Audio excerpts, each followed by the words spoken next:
আসসালামু আলাইকুম প্রিয় দর্শক, আমি মোহাম্মদ জাকির শেখ। আপনারা যদি লাউ চাষে সফল হতে চান এবং দীর্ঘমেয়াদী লাউ পেতে চান এবং মিষ্টি, বাজারে গেলে আপনার লাউ সবার আগে বিক্রি হয়ে যাবে এবং একবার যে নেবে সে দ্বিতীয়বার লাউ খুঁজে নেবে। যদি এভাবে লাউ ফলাতে চান, লাউ মিষ্টি বানাতে চান, তাহলে আমার ভিডিওটি আপনারা দেখতে থাকুন। দেখেন প্রিয় দর্শক, প্রথমত 1 নম্বর শর্ত হয়েছে আপনারা ভালো কোম্পানির উচ্চ ফলনশীল হাইব্রিড বিসি কিনে আনবেন। অবশ্যই বিসি শোধন করে নেবেন এবং কালার, এই লাউয়ের কালার যদি একটু সাদা রঙের হয় তাহলে আরো ভালো। আপনার সাদা রঙের লাউ হলে আপনার বাজারে নেওয়ার সাথে সাথে মানুষের দৃষ্টি আকর্ষণ করবে। আপনারা চেষ্টা করবেন ভালো কোম্পানির এবং সাদা লাউ লাগানোর। দেখেন প্রিয় দর্শক, আমাদের দক্ষিণাঞ্চল, এখানে ঘেরের ভেরিতে লাউ চাষ করতে হয়। এখানে আমি আগে একবার তুরে নিয়ে নিছি। এই তুরের আগে একবার আমি একটা ভিডিও ছেড়েছিলাম। এটা হচ্ছে আমার বছরের দ্বিতীয় ফসল। দেখেন লাউ চাষ, এখন থেকে আগামী 3 মাস একাধারে এই লাউ, এখান থেকে লাউ বিক্রি করব। দেখেন এটা আমার দ্বিতীয় হারভেস্ট। আমি আগে আরো প্রায় 200-র মতো লাউ এখানে বিক্রি করছি। আপনারা ভালো কোম্পানির বিসি কিনে এভাবে চাষ করবেন। দেখেন প্রিয় দর্শক, আপনারা কখনো আপনার জমিতে কার্বোফুরন জাতীয় এবং ইউরিয়া এরকম কোনো ব্যবহার করবেন না, তাহলে আপনার লাউ ভালো হবে না। লাউ খেয়ে মানুষ মজা পাবে না। লাউ খেয়ে যদি মজা পেতে হয় তাহলে ইউরিয়া বর্জন করতে হবে, জৈব সার দিতে হবে, মাটির স্বাস্থ্য ঠিক রাখতে হবে এবং সরিষার খোল ব্যবহার করতে হবে। দেখেন এই লাউয়ের ভিতরে আমি কমের পক্ষে 4 বার সরিষার খোল ব্যবহার করব। কিরকম? প্রথম চাষের সময় একবার, তারপরে ঠিক ফল হারভেস্টের 1 মাস পরে আরেকবার, আবার 15-20 দিন পরে আরেকবার, এরপরে লাস্টে আরেকবার। মোট 4 বার আমি এখান থেকে একটানা 4 মাস লাউ বিক্রি করব। এভাবে সরিষার খোল এবং সরিষার খোলের ভিজিয়ে 15 দিন ভিজিয়ে রাখতেন। তারপর এই পানি আপনি একবার যখন দিয়ে দেবেন তখন দ্বিতীয় দিয়ে দেবেন, সাথে সাথে আবার কিনে আপনি ভিজিয়ে রাখবেন। ওই সরিষার খোলের পানির সাথে আপনারা সামান্য টিএসপি, পটাশ, জিপসাম দিয়ে দেবেন। কিন্তু ইউরিয়া দেবেন না। এভাবে আপনারা যদি চাষ করেন তাহলে আপনারা লাভবান হতে পারবেন এবং দীর্ঘমেয়াদী ফল পেতে থাকবেন।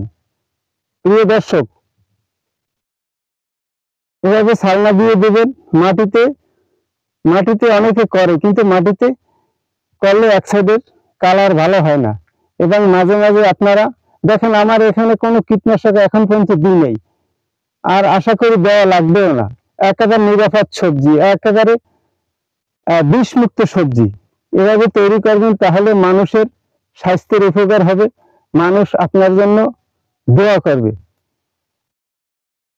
আমি আমার ভিডিওর শেষে আপনাদের কিভাবে এই প্রথম মাটি প্রস্তুত করতে হয়, একেবারে শুরু থেকে শেষ পর্যন্ত আপনাদেরকে আমি মাটি প্রস্তুতের নিয়ম এবং কি কি দেবেন, কিভাবে করবেন, কিভাবে চারা করবেন, আমি এই ভিডিও শেষে আপনাদেরকে বলতেছি।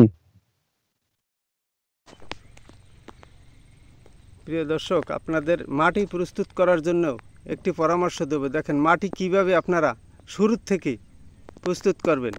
3টি ট্রাক্টর দিয়ে সুন্দর করে চাষ দিয়ে দেবেন। চাষ দেওয়ার পরে আপনারা জৈব সার দিয়ে দেবেন।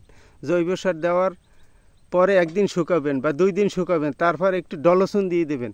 ডলসন দিয়ে আবার এইভাবে 2-3 দিন রেখে দেবেন, তাহলে মাটির পিএইচটা বেড়ে যাবে, মাটির ভিতর ভাইরাস, ছত্রাক দমন হয়ে যাবে। এরপরে আরেকটি চাষ দিয়ে আপনারা কিছু রাসায়নিক সার দেবেন। রাসায়নিক সার যেরকম TSP, potash, gypsum, boron, magnesium, sulphur, গন্ধক সালফার এভাবে দিয়ে আপনারা আরেকটি চাষ দিয়ে দেবেন। কি 2টি চাষ দিবেন। 2টি চাষ দেওয়ার পরে এভাবে বেড সমান করে যদি বৃষ্টির মৌসুম হয় তাহলে বেডটা একটু মাঝখানে উঁচা থাকবে যেন পানি না বাজে। আর যদি শুষ্ক মৌসুম হয় তাহলে বেড সমান করবেন যাতে পানি দেওয়ার পরে যেন পানিটা দাঁড়াই থাকে। এভাবে বেড তৈরি করার 2 সিজনে 2টি সিস্টেম আছে। এবং দেখেন টিএসপি এই লাস্ট চাষের সময় আপনারা সাথে আরেকটা জিনিস অবশ্যই দিয়ে দেবেন, যেটা হচ্ছে সরিষার খৈলের গুঁড়ো। এই সরিষার খৈলের গুঁড়োয় আপনার ফল মিষ্টি করবে এবং দীর্ঘমেয়াদী ফলন আনতে সহযোগিতা করবে। এই সরিষার গুঁড়ো পাওয়া যায় এই সারের লাস্ট চাষের সময় সরিষা রাসায়নিক সারের সাথে মিশিয়ে আপনারা এভাবে দিয়ে দেবেন। এভাবে বেড তৈরি করে 15 দিন রেখে দেবেন। এই 15 দিনের ভিতরে আপনার চারাও প্রস্তুত হয়ে যাবে। সিডলিং ট্রে আছে, কোকোবিট কিনতে পাওয়া যায়, ভালো কোম্পানির বিসি কিনে আপনারা ওদারে অন্য জায়গায় চারা করতে থাকবেন।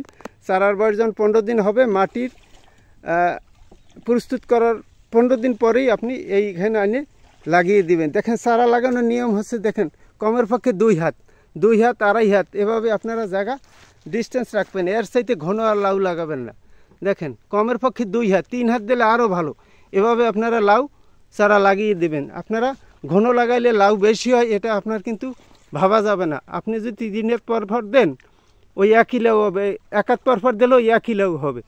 কী কইছি বুঝতে পারছেন? দেখেন আপনারা লাউয়ের জন্য এভাবে মাছাই করবেন।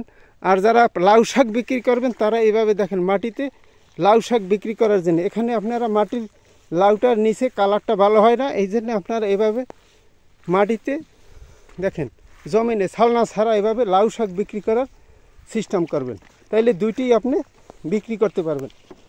প্রিয় দর্শক দেখেন আমার এই লাউ কাটা আমার হয়ে গেছে।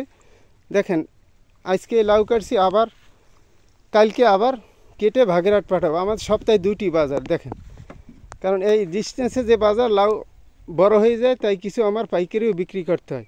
আমার ভিডিওটি দেখার জন্য আপনাদেরকে অসংখ্য ধন্যবাদ। প্রিয় দর্শক আমার এই চ্যানেলটি সাবস্ক্রাইব করবেন, তাহলে আপনাদের আমি 10 বছরের অভিজ্ঞতার আলোকে বলছি, আপনারা আমি নিজে যে চাষ করি, নিজের অভিজ্ঞতায় যারা সফল হয়েছি চাষ করে, এই বিষয়েই আপনাদেরকে শেয়ার করি। এই জন্যে আমি ভিডিও ছাড়ার সাথে সাথে আপনাদের কাছে পৌঁছে যায়। এই জন্য আমার চ্যানেলটি সাবস্ক্রাইব করে আমার পাশে থাকবেন। আসসালামু আলাইকুম।